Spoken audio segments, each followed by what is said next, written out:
Magandang araw mga lods. Ayan, at yun yung napanalunan kahapon ng ating winner. Ayan. Ano yan mga kids at saka ay African tsaka mga kids mga lods. Ayan. Ganyan kagaganda yung yung ating ipinamigay. Kaya swerte ni Lods. Ayan. Ni Romeo Ascaraga mga lods.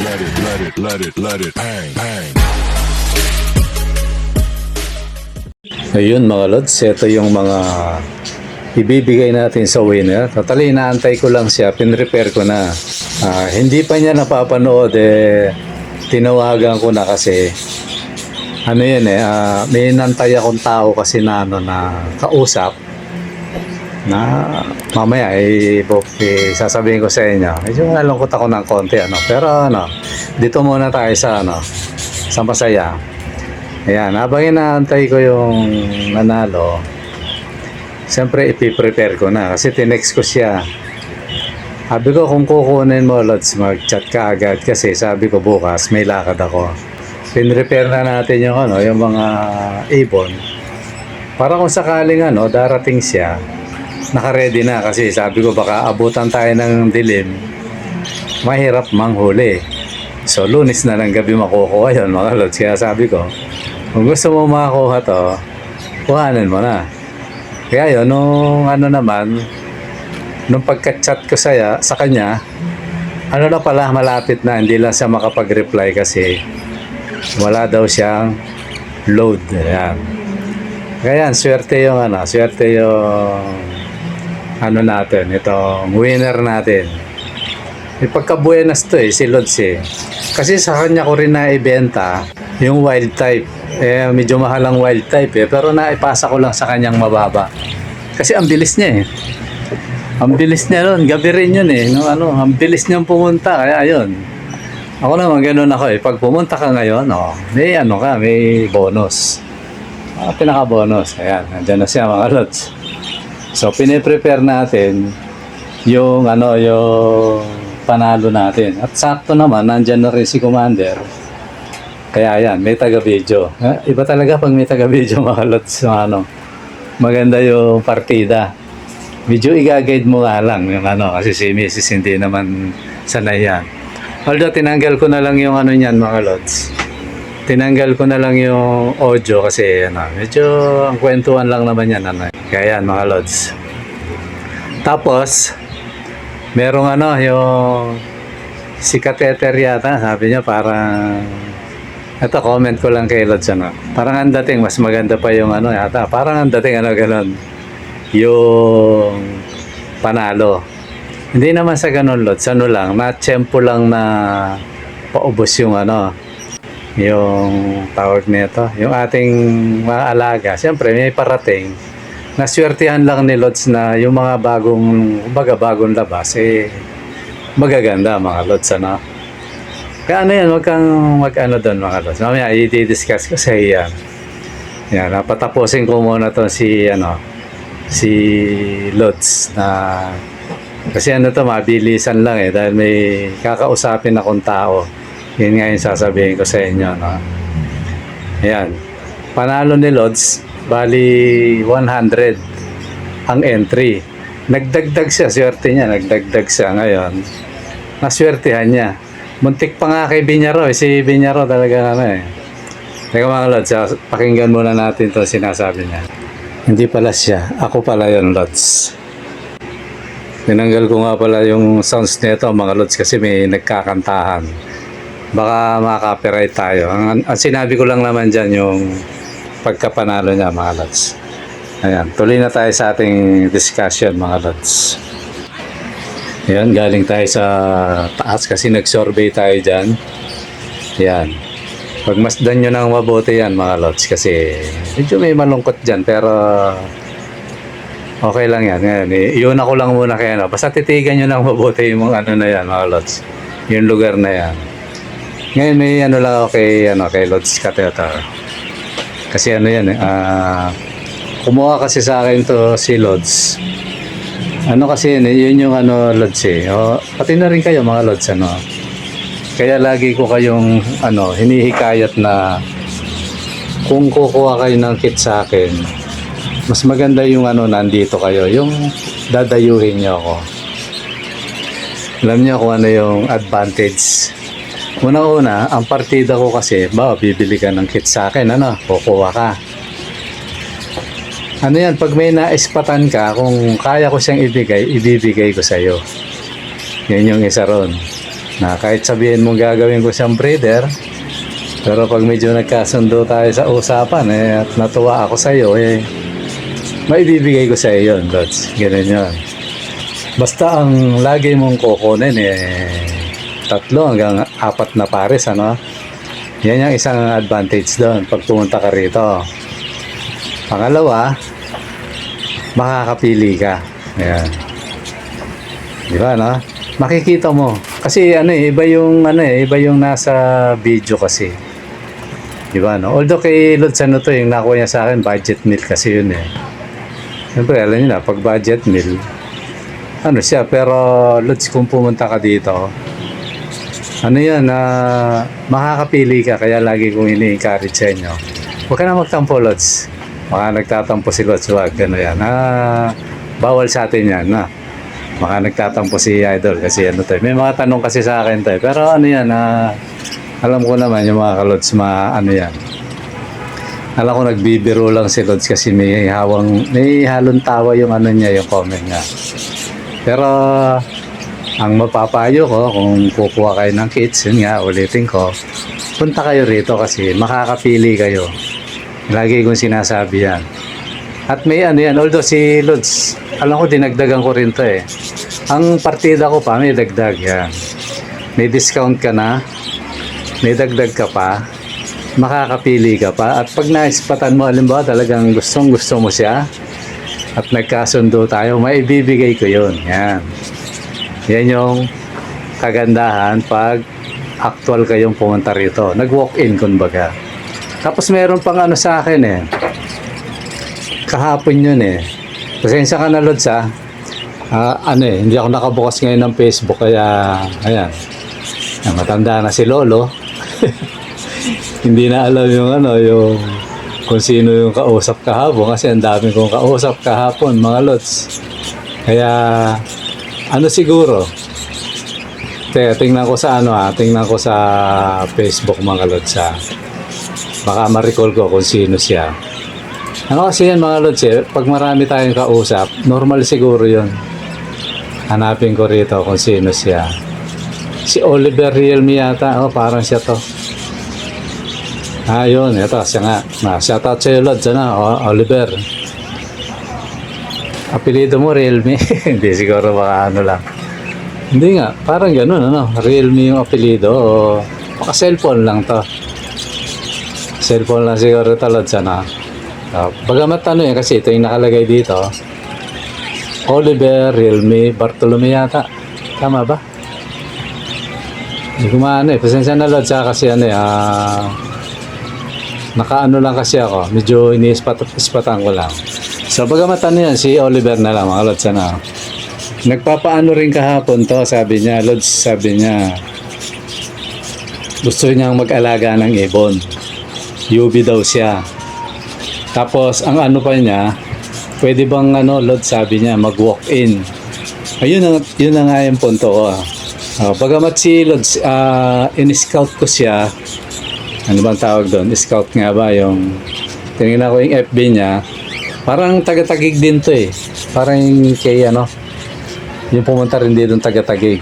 Yan, magkalapit kayo nun. Kung sa Tagig ka talaga, Lods, kasi dito yung address mo, Tagig Mas maganda kung pupunta ka, Lods. Yan. Although, pinapauna ko na, pasensya ka na kasi hindi ako nakapag-picture kahapon kasi pasensya ka na, Lods. Marami akong kausap kahapon. Totally hanggang ngayon kararating ko lang. Sabi niya, Lods, pwedeng pa-picture. Hindi ko na-picture. Siguro ganito, kung talagang interesado kang bumili, pumunta ka rito. Pumunta ka kasi minsan iba yung picture Minsan ang picture, maganda sa picture, Although sa personal, yun din ang itsura. Pero minsan naman, hindi kaganda sa picture. Pag actual, maganda siya. Ngayon, para ano, lalo na ikaw, ano, bago, sabi mo nga, UV. Hindi ko lang kung may ibon ka na, no? Gusto mo mag-alaga, sabi mo, kaya hindi ko lang kung UV ba o... Kasi pag sinabing UV, bago. Sabi meron na alaga, pero pag, ano, wala pa, di ba, no? Pero gayon pa man, ano, Lods, ang payo ko sa'yo, pumunta ka rito. Pumunta ka dito, tapos ikaw na mismo makasaksi yung ano, pili ka. Yan. Ngayon ang pinapayo ko sa iyo, mas maganda 3-4 na pares para maiwasan mo yung inip. Yan. Ganun ang gagawin ko sa iyo, no? Kung pupunta ka. Bibigyan kitang matured, bibigyan kitang bata. Di ba, no? Habang nag-aantay ka dun sa bata, may matured ka. Yan. Ganun ang gagawin natin. Para ano, kasi ako, mga Lods, dahil mag-iibon tayo, kinukuha ko yung ano ng ano ng isang baguhan na mag-iibon. Para hindi ano, para maiwas inip ano, para ano niya. Ano bang tawag dun sa Tagalog? Mapil niya yung pag-iibon kung gaano kaganda. Kasi pag hindi mo napipil ang pag-iibon, parang uunahan ka ng inip. Wala, talo ka doon. Kaya Lods, yan, kung interesado ka, total, binigay ko na yung address ko. Mag-chat ka lang. Available ako lagi linggo, yan. Pero pag gano'n naman, kung halimbawa alanganing araw, wag lang Sabado kasi pag Sabado talagang mahirap akong hagilapin. Kasi siyempre may activities tayo ng Sabado eh. Linggo, ngayon, pag naman wala naman ako masyadong gawa, pwede naman, basta mag-chat ka lang. O, pag nag-usap tayo, tsaka ka pumunta rito, at least alam kong darating ka. Di ba, no? Ganun na lang, Lods Oliver, yan. Oliver Realme, yan. Di ko maano kasi medyo nahapyawan ko lang ng konti. Yan, ganun na lang ko sa Lods. Pasensya ka na, hindi ako nakapag-picture kasi yun nga, related dito yung kasunod na sasabihin ko. Na, ito nga, dahil inaano ko yung aviary natin. So ngayon, siguro okay na yun, Lods, kung interesado ka, punta ka na lang dito, at least bibigyan kitang partida. Ganoon na lang. Kahit mataas ang ibon ngayon, basta sa'yo, basta kahit sino mga ka-Lods, basta pumunta rito. Alam na mga ka-Lods yan. Okay, lipat na tayo. Ito na, ito yung gusto kong i-discuss sa inyo mga Lods. Ito yun. Meron akong medyo hindi magandang balita mga Lods. Yan. Kaya yung na yan, yung ibunan na yan, pakatitigan nyo na mga Lods. Yung area na yan, yan, nasa bubong lang tayo. Pakatitigan nyo na mga idol kasi ito nga yung yung epekto ng alam mo yung epekto ng mga inggitero mga idol, mga Lods. Ayun, siyempre, pinapaganda ko yung aviary, di ba, no? Naayos natin. Lagi ko naman sinasabi sa inyo, sa tuwing nag-aayos ako rito, lagi may mga nakatingalang mga leeg dito na, natin, mga naiinggit lang, di ba, no? Nagulat na lang ako, sabi ng kumpare ko, yung isang kumpare ko, pupunta daw yung may-ari. Yung hiniram ko kasi ito eh. Yun na nga. Pumunta na nga kahapon. Kaya marami akong kausap kahapon eh. Ayun, naipasa na to sa Hindi ko nasasabihin kung sino, pero taga rito rin. Ay, ganun talaga eh. Pinasa niya yung bahay na yan. So ngayon, minamadali niya ako na kailangan pati yung titira. Paayos daw. Eh siyempre, pag sasalubungin natin ganyan yan, mahirap. Di ba, no? Kaya ang ginawa ko, kinuha ko sa diplomatic. Kinausap ko yung kumpare ko na may-ari niyan. Nandiyan siya, galing Batangas yung pumunta. Wala akong magawa, siyempre, kanya yan eh. Kinausap ko na lang, kasundo naman kami. Tapos yung pinagpasahan niya, kausap ko, hindi ko pwedeng sabayan kaya sabi ko kaya gagawin ko kasi lalo na wala naman tayo ngayong panustos kasi hindi pa tayo nakakagawa. Tapos yung anak ko hindi pa nakakapagpadala. Totally, yung gastos puro labas, ano. Kaya sabi ko, medyo na problema ako. Kaya sabi nga sa inyo, titigan nyo na yan kasi mapipilitan akong alisin ko yan. Yung ibunan ko dyan. Sayang yung ano kasi nakakailang buwan pa lang akong nag-aayos dyan. Eh. Malaki-laki rin ang gastos ko dyan, mga lods. Kahit sabihin tagpi-tagpi yan, eh. May gastos din, ano. So yun, nag-iisip ngayon. Sabi ko, bigyan nyo ako ng ano, sabi ko doon sa ano. Nag-iusap na lang ako na yung bagong may-ari. Bigyan mo ako ng bagong ano, bigyan mo ako ng ano, ng time, sabi ko. Tapos ang ano ko na lang para mahimas-masan siya kasi mahirap yun baka mamaya mapunta pa kung saan ano. Saka wala man ako magawa kasi kanila na yan ano. Ngayon, buti na lang na ano ko, nakuha ko sa diplomasya. Sabi ko na lang sa kanya, pag pinagawa mo yung bahay mo, tulungan na lang kita. Diba no? Bigyan kitang idea kung ano yung dapat mong gawin dyan para nasabi ko. Ayun, buti nakakuha ko sa ganon. Tapos humingi na ako ng ano, palugit kasi gusto niya ano lang mga lods. Wala pang ang 2 buwan yung sinabi niya eh. Halos mag-1 buwan lang. Parang ano ngayon, di ba, no? March, April, gusto niya, wala na ako, nakupatay ako, sabi ko. Kaya yung buti na ano ko, ayun, baka hanggang September o October. Pero siguro hindi naabot na October. Ayun, napapayag ko. Parang ayaw pa nga niya. Pero ano, siyempre, tayo, lumanay tayo makipag-usap. Yun, napapayag ko. Total, binigyan ko namang ideya patungkol sa bahay. Kaya, yun, napapayag ko. Kaya yun, nung ano, sara na, okay na.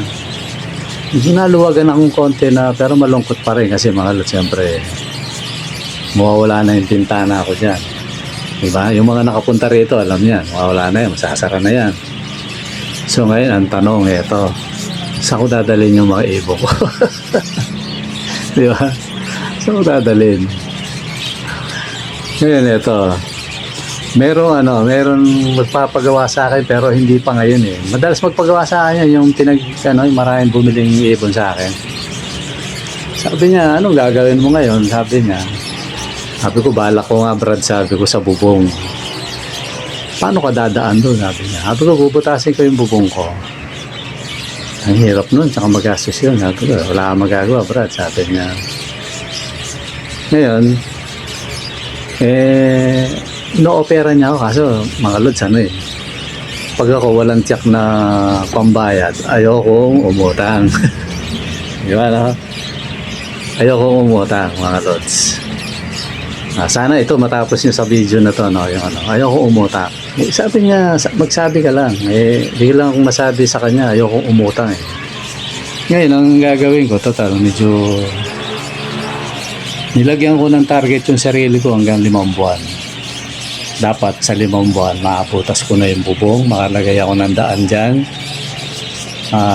Mapipilitan akong ilagay sa bubong yung mga alaga natin, mga lods. Ano yan, aalisin ko yung mga ibang halaman dyan. Magtitira akong halaman dyan para press pa rin. Pero majority mawawala. Ngayon, dyan ako magtatayo.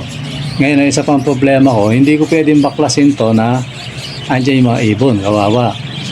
So yung ginawa ko na yan, mababaliwala na yan. Ipakinabangan man ako siguro dyan sa ginawa ko, konti na lang. So ang mangyayari, gagawa ako ng bago. Panibagong kulungan. Bago ko maiakit yung mga cage. Yung ginawa kong malaking aviary, wala na yan. Makakahoy pa rin ako dyan pero hindi na ganun kaano. Siguro pang ano ko na lang sa mga pusa para hindi na ano. Yan pa yung problema ko rito, front na sa pusa. Kaya kailangan hindi makapenetrate yung pusa. Babakuran ko na ng todo yung kabilang bahay. Yun, kasi kung dito sa kabila, malamang hindi na sila makakit kasi tataas na to eh. Kaya ayun ang plano ko na sana matawagin ako kagad ni Brad para ino-opera niya kaya naiiya ako. Sabi ko bro, pag na lang gagawa ako dyan. Pero ayoko umutang mga lods. Lalo na ngayon, nagkakagira sa Dubai. Yung anak ko hindi nakapagpapadala. Yan, ipit-ipit ako, pati yung panghulog namin, ipit yun. Parang ganun, ako, hindi ako ganun, yung tipong atras agad. Kasi ang daming biglang salubong yung problema, mga lods. Napansin niyo, di ba, no? Biglang salubong. Pero yan, dito ko, ito sa awa ng Diyos to, mga lods, dito ko ipakikita sa inyo na ako hindi basta-basta sumusuko. Di mo ako mapapasuko sa ganyan. Sana kayo rin. Huwag yung nag-away lang kayo mag-asawa, suko wag. O kaya sa tingin mo parang di yata maganda yung atras agad, wag. Ako, tingnan nyo, ang laki ng problema ko ngayon. Pero niningitian ko lang yan, mga lods. Kasi tandaan nyo, ang problema sa tao, sa ayaw at sa gusto mo, dadaan ka dyan. Yan, ito na. Pinapakita ko sa inyo, nandito ako ngayon sa di ba, nagkakagera. Kung tutusin, layo ng Middle East, pero ba't ako ng problema? Kasi, yung anak ko nandun. Siguro yung hindi kami makaulog, parang, bagamat problemang malaki yun, siyempre.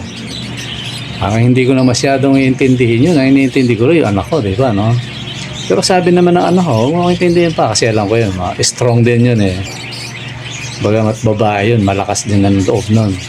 Ayaw niya rin kami nag-aalala. Pero siyempre ako, magulang ako, nag-aalala ako. Kaya, yan, problema, Hindi kami nakahulog, tapos hindi nakapagpapadala. Tapos, basta ang dami, yan. Ito, yung ibong ko. Nangingiti na lang ako sabay-sabay talaga yung dagan, Tapos yung ibong ko, biglang maalis, although, naman, lahat ng bagay, may solusyon niya. Kaya ako, naging cool lang ako. Ang ginawa ko, umakyat ako sa bubong. Tinignan ko yung sabi ko, ito pwede. Ang problema na lang, sabi ko, pag may bahay na, saan ako dadaan? Yun ang pinoblema ko, Ayun, may, naman, doon natin gagamitin yung skill natin bilang isang trabahador, Dating kalpintero, dating mason, basta dati. O yun, Bagamat sabi ni Mrs. ang hirap niya, sabi ko, ganun talaga. Ang mahirap, pag hindi mo ginawa, mananatiling mahirap yan. Di ba, Pero pag ginawa mo, madali lang yan. Parang gano'n. Kaya ako gano'n, mga lods. Kaya, siyempre, ito, isi-share ko sa inyo kasi baka mamaya magulat kayo. Isang araw, pag hindi ko sinasabi, o bakit nandiyan yung ibon, di ba, Yan, ang alalahanin ko lang doon, mga lods, yung yung mga ibon, pag-aaralan ko kung paano hindi sila masyado ma-pressure sa init. Kaya kanina, nung pagdating ko na kausap ko si Brad, yung magpapagawa, bagamat hindi pa ngayon, pero sana magpagawa na kagad para may maumpisahan ko sana yan. Pagka maplanuhan ko na, yan, tinitingnan ko na yung mga gagamitin kong materialis na dapat hindi sobrang bigat, na hindi naman sobrang gana, baka buhati naman ang hangin. Yan, number 1 yan, yung hangin, lalo pag may bagyo, Kaya yun ang pinag-aaralan ko ngayon. So ngayon, sa mga susunod na, makikita nyo yung diskarte, mga lods. Kung ano yung gagamitin nating materialis, halo-halo na yan, Ang gagawin ko yung yung pag may bagyo, kung paano, hindi masyadong yung aviary mismo. Baka may buhatin, di ba, Yung kailangan magaan kasi bubong yan. Tapos, dapat naman hindi bubuhatin ng hangin. Yan. Tapos ulan, yan. Yan ang magiging challenging ko ngayon na pagdating ng saglit lang yan. Yung 5 buwan na yan. Mabilis lang yan, mga lods. Yung nasa bubong na yung mga alaga natin. Yan yung challenging sa akin kung anong gagawin kong diskarte, mga lods. Na magagamit din naman natin to kung ganyan din ang sitwasyon nyo, mga lods. Di ba, Kaya yan, mga lods, yan. Yung naging nangyayari sa akin, magsilbing halimbawa to na sa pag-iibon, ano man yung mga natin sa buhay, hindi naatrasan yan. Hindi natin inaatrasan yan. At hindi dapat atrasan. Salubungin mo. Hanap tayo ng solusyon. Yan ang dyan. Kasi pag ang problema, wala. Nalugmok ka na, wala na. Hanggang doon ka na lang, mga lods. Kaya hinahanapan ng problema, ng solusyon. Bagamat may mga tuwan-tuwa rito ngayon, sabi, pero okay lang yan kasi ganun talaga tao eh. Ayaw nilang ang kapwa nila eh umaangat. Hahatakin ka pababa. Eh ako naman, ignoring ko lang yan. Hindi makakatulong sa buhay natin yan mga lods. Pero mananatili pa rin itong ganito. Pag nangailangan silang tulong, yan, kagaya ngayon, yun, yung magiging kapitbahay ko. Pag nangailangan tulong, tutulungan ko pa rin yan mga lods. Yan lang ang maganda. Alisin natin yung negative lahat. Tanggalin natin yan sa buhay. Dapat lagi tayong positive yan para makapagpatuloy tayo sa kung ano man ang ating ginagawa sa buhay. Yan, lalo na dito sa larangan ng pag-iipon, Ganun lang yan mga lods. Lalo na may ibabalita pa sana akong good news pero sa susunod na mga lods. Siguro gawin ko na lang part 2, Ito yung part 1. Yung susunod, yung good news part 2. Yan. Yan na lang mga lods. Okay mga lods, muli maraming salamat sa panonood.